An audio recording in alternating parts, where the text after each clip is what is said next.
realfaith.org.au. realfaith.org.au. I began to lose the capacity to speak, and I became mute. I mean, I could hear, but I couldn't even say anything that had three letters, G, L and B in particular. Gavin Baulch is my name. So when another child in the street would say, "Oh, hey, what's your name? You want to come play with us?" I couldn't say my name. Welcome to Real Faith. Conversations about the impact faith has on our lives and the challenges we go through.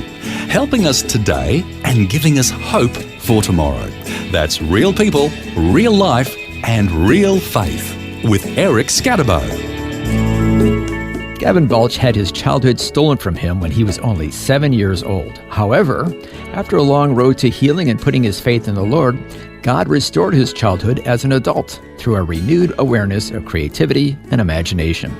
This eventually manifested itself in helping others to tell their story through film and other visual means. We'll hear how this all came together as Gavin shares his story with us today.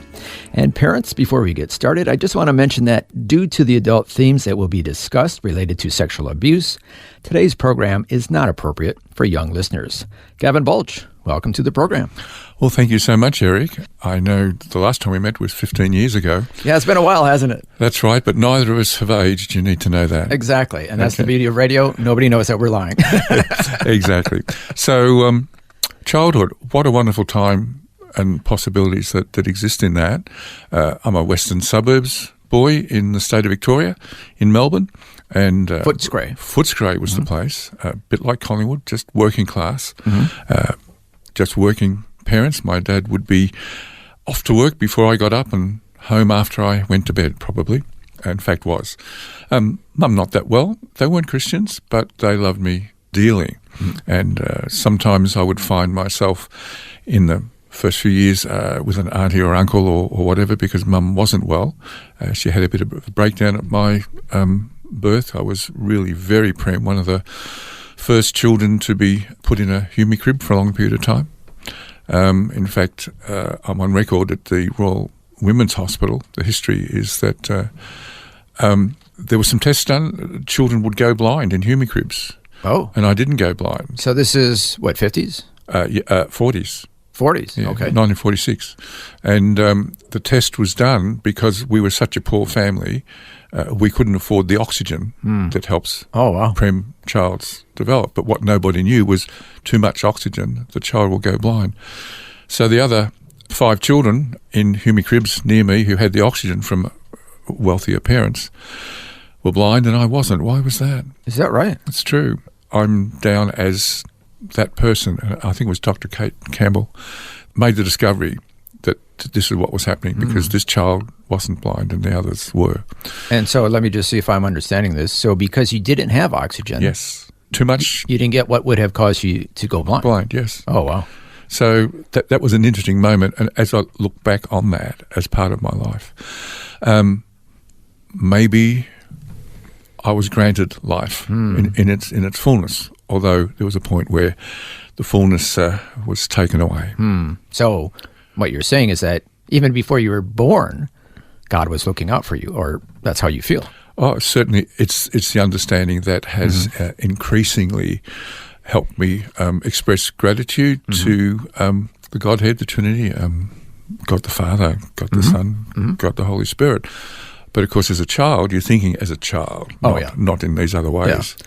Now, speaking of vision, you have dyslexia? Yes. So that's something that's obviously been with you your whole life? Yes, it has, which probably has sensitized, actually, to be aware I had difficulty in reading. In fact, it took me 20 years to finish my Bachelor of Arts. And so I absorb information by listening and by seeing, not so much by writing or talking. Well, that's changed a little bit. Now, this is something I didn't know. When I first met you, I saw you and you have blue glasses. Correct. And I knew you were involved in film. So I'm thinking, maybe this is just kind of the thing that Hollywood types do. They wear blue, cool glasses. But how is that related to your dyslexia, the blue glasses? Yes, well... It's not a fashion statement. Yeah, well, the reason it took me so long to finish my studies was I had so much pain in reading large amounts. The letters and words would move around on a page. Oh, is that right? But then my primary school teacher said that reading is difficult.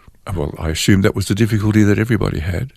But it did slow down when I got my assignments in, and I was always seeking long extensions of time.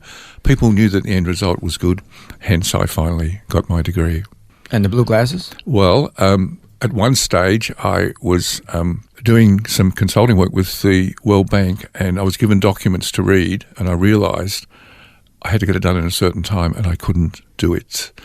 And I thought, what's wrong with me? The word dyslexia came into mind. I phoned up the Australian Dyslexic Association. I said, I think I'm going crazy. I need to do some paperwork, but I'm overwhelmed, absolutely overwhelmed by it. And they gave me a 40-question test, and they said, come and see us. So the next day I went in, and they had a very simple system by which they laid theatre gels, that is, the spotlights and that in theatres, from clear right through to indigo violet. So you got your yellow, red, blue, green, indigo, violet. And when they put this particular blue tint over a page of lettering, it stopped moving. Oh. And it's called Eileen process. And so it helps most children. In fact, research has shown that a lot of Aboriginal children who aren't showing much attention in school, when they give the tests, then there's something which helps the lettering and the numbers settle. Yeah, so that really helped you. Oh, that's fascinating. So you discovered this as an adult. Yes, I did. About how old were you? I would have been About 60. Oh, 60? Yeah, when very you started to wear the blue glasses. Yep. And that keeps things from moving wrong. Yeah. Oh, wow, fascinating. So I can read pretty well, but not large amounts.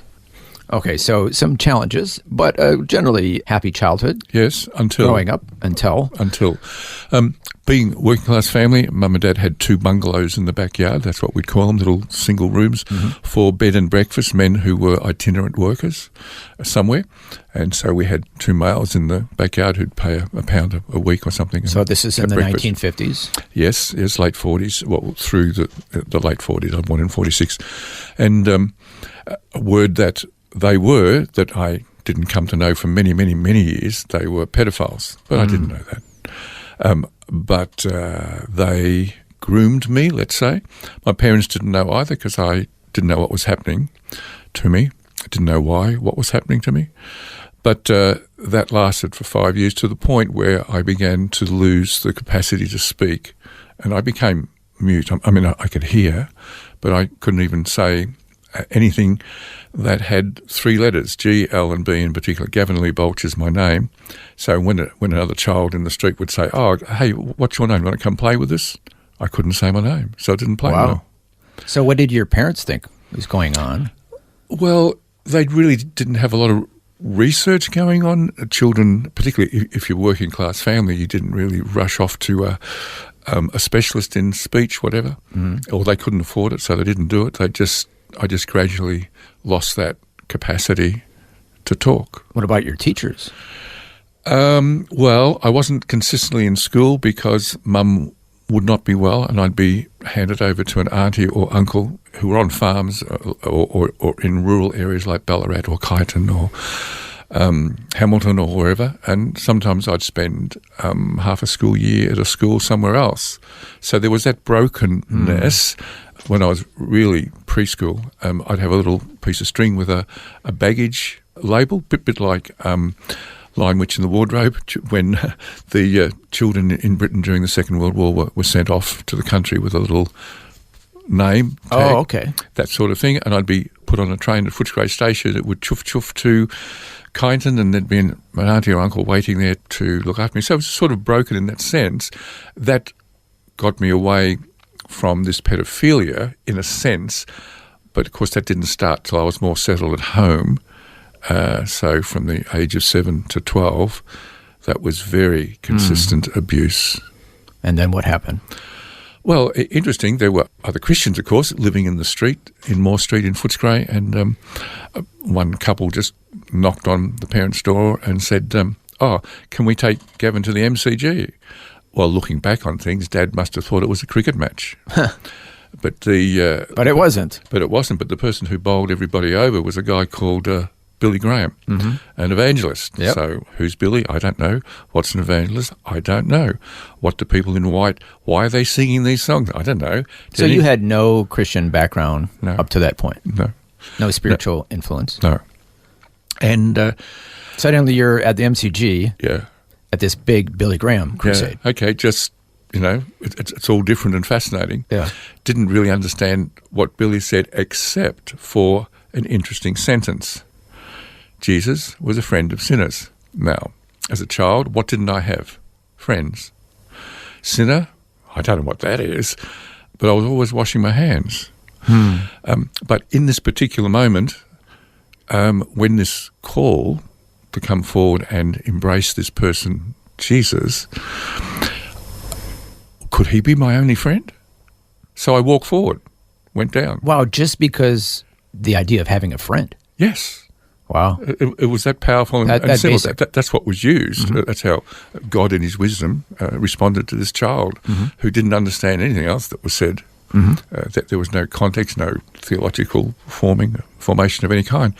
So I went forward and, of course, those who were approaching the people there, they'd have their decision card as we came to know it, and every one of them came up and said, "Oh, and what's your name?" Well, I couldn't give it. I couldn't say it. Yeah.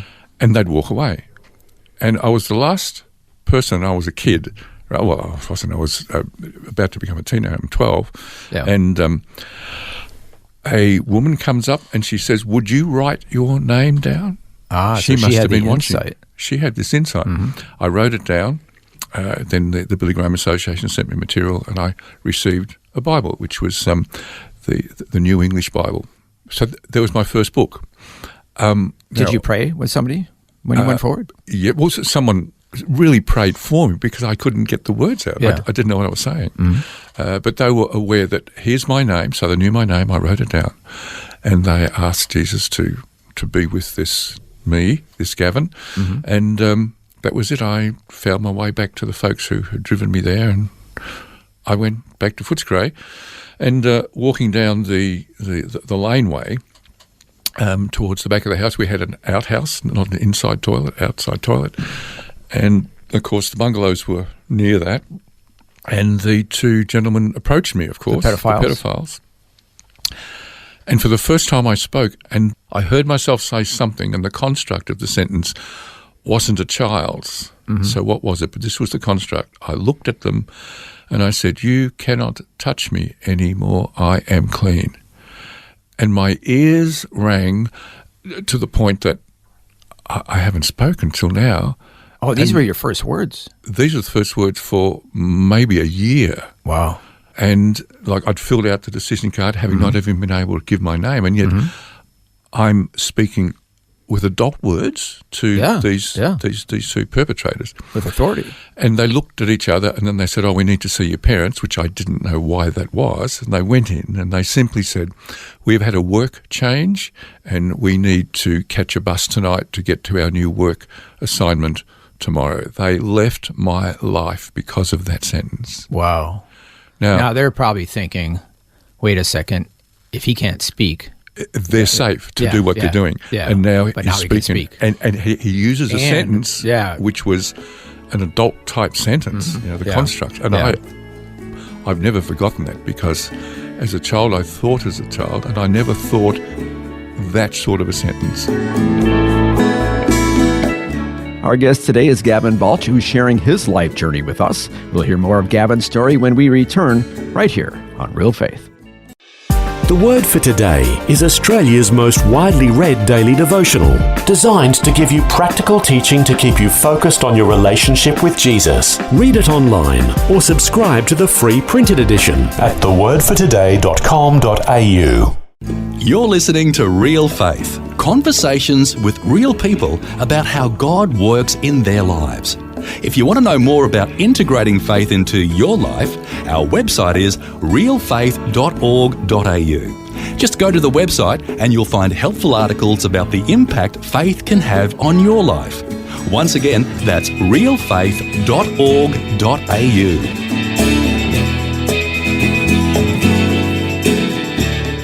Welcome back. I'm Eric Scatabo, and today I'm chatting with Gavin Baulch, who's sharing his life journey with us.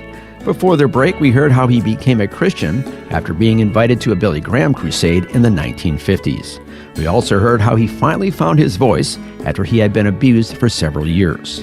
Now we'll hear what happened next in his life as he begins to grow in his faith. And coming to Christ, this couple that called into the house took me to their church. And what was interesting, he was an older minister. He said, I don't waste time between decision making and baptism. So he shared a few things about Jesus' obedience, and I was baptized within a week. And when the next week it was a church where up on the platform you would have the preacher or minister and three other adults. One would read the Old Testament, one the New Testament, and one would preside over the communion table. And there I was with a King James Bible reading 2 weeks after I'd come to faith. Wow. And I stood there. Fast. Well, what was interesting... And were you able to read? Well, no. I stood there mute, just going... the words wouldn't come out. And behind me, I found out months later, the other two who were there, the one presiding over the communion table and the one doing the New Testament, I had the old, by the way, were standing up to take my place. You know, they were concerned that this young person, probably too young in their opinion, to be up there reading the Bible. And he would caution them to sit down and wait. Oh. And whatever period of time that was, which seemed like eternity to me, finally the words came out. And I read from this Old Testament passage very slowly because the words were what they were. Moving on the page. And King James, that's another something. Oh, yeah. But I did manage with difficulty to finish the passages or the verses that were necessary. Oh, there's so many questions that are coming to my mind here. Well, ask. See where it helps me go. Well, first of all, did you have any understanding of what Jesus died for my sins? I mean, initially you didn't know. By this time, did you have a basic understanding? Within 2 weeks, I knew the friend was real, and I had a book, which was the Bible, and it was in How did you English. know it wasn't King James. Jesus was real? The knowing was what began to happen. One, I spoke for the first time. Okay, yeah. Right? Well, prior to that, someone responded to me who couldn't say my name. Right, as I went forward to make this decision. Okay, now that started a process which took 2 weeks. So I speak to pedophiles, staggered, totally surprised at what came out. My ears heard me say something that was just not a sentence I'd things unprecedented are happening in your life. For this young life. And then to be baptized, that was explained, okay, and I had a book. Now, what was interesting, and I'm looking back now, I'm 76 this year, is that I had no theological construct. I had a book, and a person was in that book. And the stories were interesting. David and Goliath, I eventually read that book. And I wasn't questioning, do I believe this or don't I believe it? I just fell in love with the personification of the person being trustworthy. This was Jesus. And the stories made sense. In fact, if I can come up to modern times with film and so forth, there's a thing called a story arc. And it's actually based on, like going back in earlier days of Hollywood, they made the Ten Commandments and all the great classics.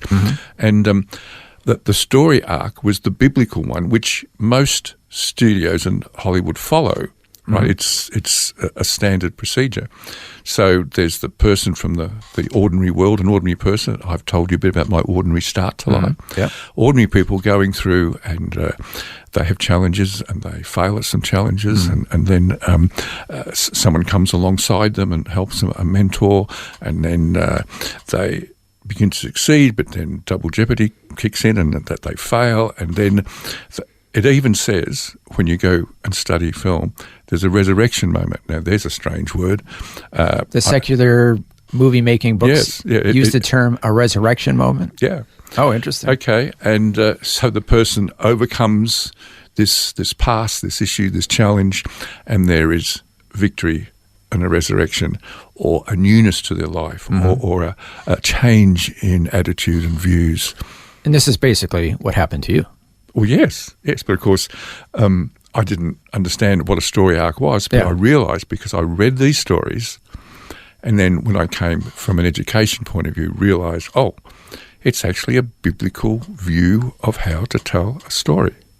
Okay, well, we're going to come back to that because storytelling, obviously, is a big part of your life. Yes. The other question that came to my mind is, why in the world are these adults making this 12-year-old read Scripture after 2 weeks after becoming a Christian? Is that unusual? Well, it is. I haven't heard of others so quickly being involved in church activity or church life, let's call it that. But I was very grateful. I'll give you his name. He's with the Lord now. He's in heaven. A.E. Hurren was his name. So do you think it was a good idea in retrospect? Absolutely. How's that? Absolutely. Why? Well, because those awarenesses and changes, that they were evident, and because time was, let's call it compressed, like 2 weeks. Coming to faith, this decision making, which I found out that's what I had done. It was a decision. I made a decision for who? A friend I didn't have. For what was similar. I don't know, I was washing my hand. Well, I was washing my hand because of the shame and the guilt and the that which was imposed on me, and this impact of my speech being impacted or lack of, and this washing of hands, which psychologists will say, well, that's sort of a self-cleansing type thing. To me, the word is, I participated in sin, though it was imposed, but it still needed to be dealt with. And it was dealt with over a very short period of time. So you felt clean? Yes, absolutely. It was not only an expression, but a reality. And so I guess I was then aware of others who may have gone through trauma. It doesn't have to be sexual abuse to be a trauma. So because of all the things you've gone through, yes, you're more compassionate than maybe the average person. You can identify with people who've gone through trauma. Yes. And how did that outwork in your life going forward from 12 those years old? Teenage years. Well, my wife just said to someone the other day, she said, one of the things I got to love about you, Gavin, was you didn't not communicate with any age group. You were a good listener. You got involved. You didn't, like, you counted the costs in a realistic way. You can't save everyone. You can't help everyone, can you? You can't save the world. It's one significant person at a time. But she said, I loved that which you had. And I just said, well, that's what I learned from this little book, this book of wisdom, I call it, of the person of Jesus, both speaking about how God works in the world. And, of course, the thing about this book of wisdom called the Bible is it doesn't sanitize life, right? It says it how it is, whereas we tend to now not be a culture who talks about death. Funerals are done very quickly, hush out the way. Whereas my parents, if somebody died, they'd be in the room for a couple of days. The coffin was brought home. But they didn't run away from pain, and they didn't run away from suffering, and they didn't run away from death. It was part of the real world. And this book, this amazing book, has a real world agenda going on. And for you personally, Gavin, being compassionate and trying to help people in various situations is a major theme throughout your life. Certainly I became aware of that's what was happening. And look, I'm far from perfect, and I ought to be more compassionate sometimes. Talk to my wife. She's the best. Has she pointed out some flaws in your life? Yes, she had. Wives are wonderful that way. They are. Well, that was part one of my conversation with Gavin Baulch, who's sharing his life story with us. And as we heard, sadly, Gavin had his childhood stolen from him when he was abused for several years, starting when he was only 7 years old, and he literally went mute as a response to the trauma. However, the Lord helped Gavin find his voice and begin down a road to recovery. Next time, we'll hear how God restored Gavin's childhood as an adult through a renewed awareness of creativity and imagination. Also, we'll hear how Gavin helps others find their voice through film and other visual means. That's all coming up next time. Until then, I'm Eric Scadabo. So long, and God bless.